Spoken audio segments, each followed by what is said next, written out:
In this evening hour, I wanted to take some time to pause and reflect on the resurrection, to look at the set passage for this evening from Mark's Gospel, and to look how in chapter 16, verses 1 to 8, the revelation of the resurrection takes place. And as we look through it, I will put each verse up on the screen and talk a little bit about it. And at the end of the time, we'll have a song of worship. Our reading begins in verse 1 of chapter 16 of Mark. When the Sabbath was over, Mary Magdalene, Mary the mother of James, and Salome bought spices so that they might go to anoint Jesus' body. The woman who had watched Jesus die on the cross, standing at a distance in tears of pain and loss, had been hard at work since sundown on their Sabbath, the Saturday, buying and readying their stocks of ointment and spices. And they were doing this not to preserve or embalm Jesus' body. That wasn't a practice that Jewish people were accustomed to. Rather, this was simply an act of costly love and devotion. And we're reminded of a prominent theme of Mark's Gospel here: the cost of following Jesus. For these women, they were willing to do and to buy whatever they could as they continued to follow Jesus, even to the tomb.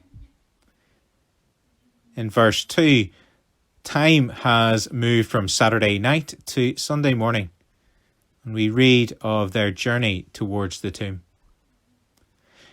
Very early on the first day of the week, just after sunrise, they were on their way to the tomb. These women were up early, travelling to the tomb in the dawn of a new day. The sun was just coming up. I don't know if you have ever been up early like these women, with a task in mind, a job to do. Perhaps you've had to catch a plane, and you'll know that feeling then of trying to beat the day to it, starting before it does. And you've done that because you have a goal in mind. You want to get to the airport on time. Well, these women had that same sense of urgency about them. They wanted to get to the tomb to do the very important job that they had at hand.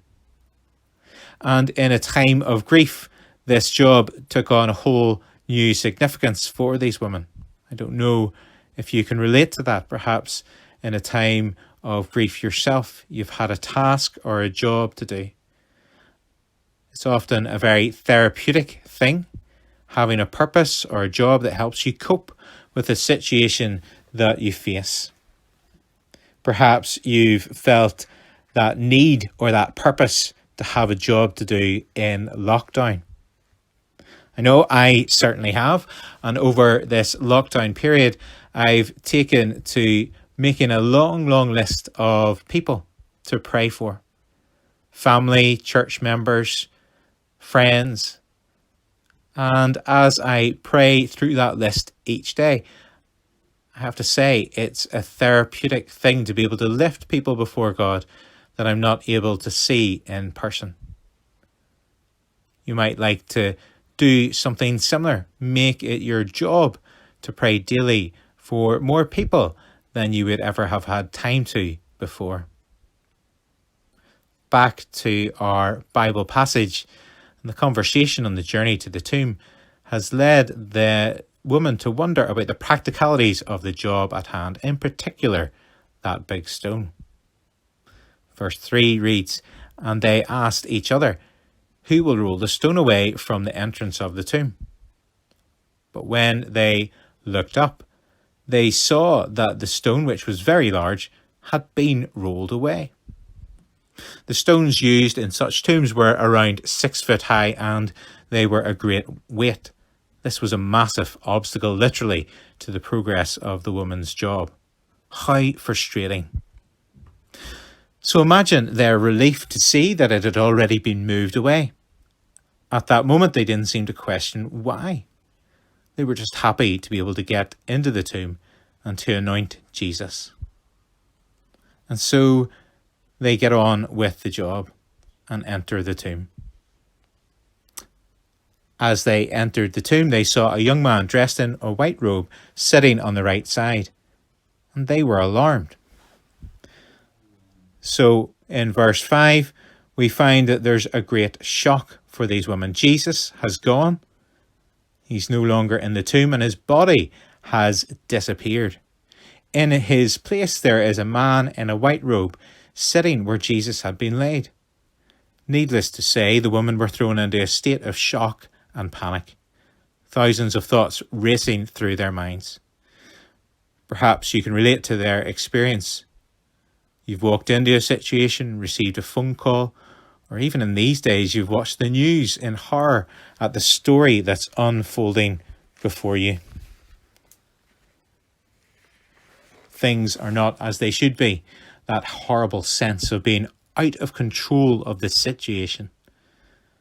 But that feeling of losing control is the very feeling that leaves us with no choice but to really put our trust in God.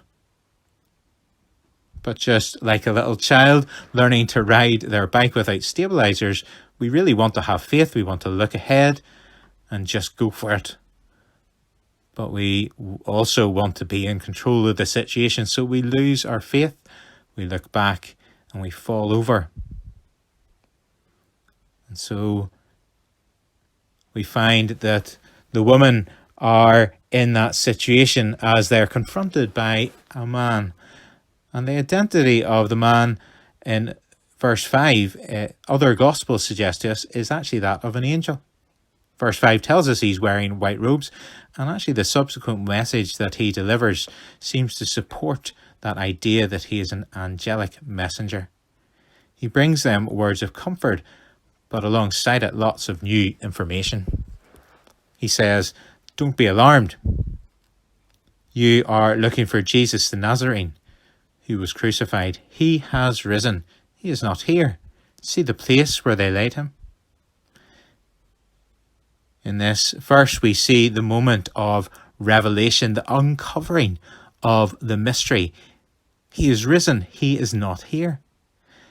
This news, which is to us expected, was completely unexpected for these women.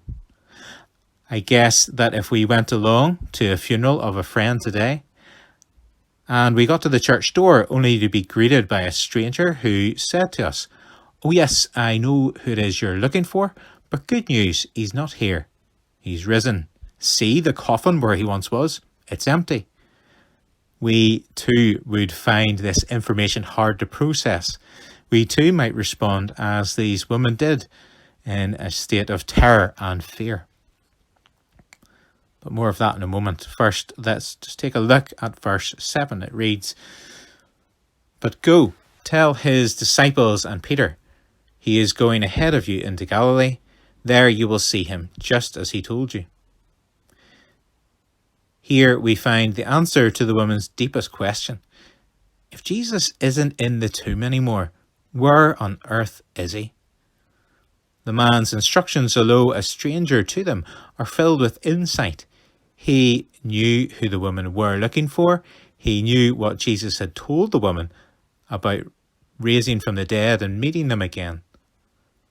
But this familiarity, this is understandably only adding to the woman's consternation. If they were not already spooked by the open tomb and the strange man and the missing Jesus, the fact that the man seems to know and answer their every thought and question is just too much.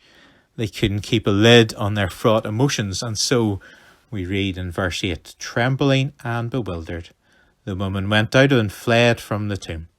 They said nothing to anyone because they were afraid." The woman literally ran off. We see that they were physically shaking. They trembled. They were what we would call today in a state of shock.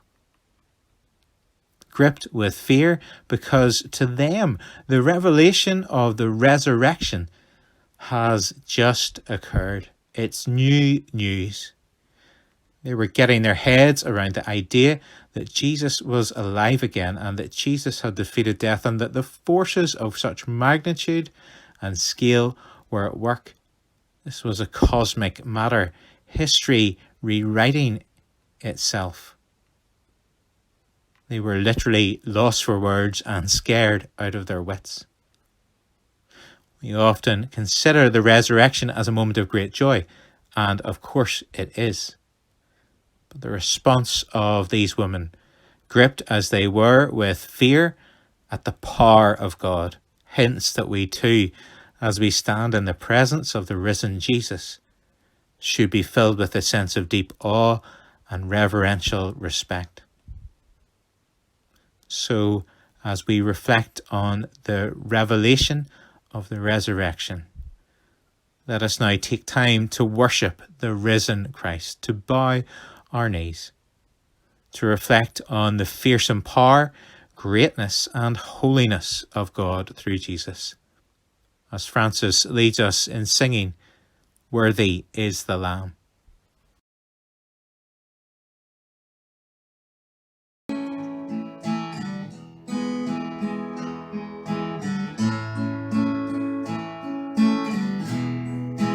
Thank you for the cross, Lord. Thank you for the price you paid, bearing all my sin and shame. In love you came and gave amazing grace. Thank you for this love, Lord. Thank you for the nail-pierced hands. Wash me in your cleansing flow. Now all I know, your forgiveness and praise. Worthy is the Lamb seated on the throne. Crown you now with many crowns, you reign victorious. High and lifted up, Jesus, Son of God, the darling of heaven, crucified. Worthy is the Lamb, worthy is the Lamb. Thank you for the cross, Lord.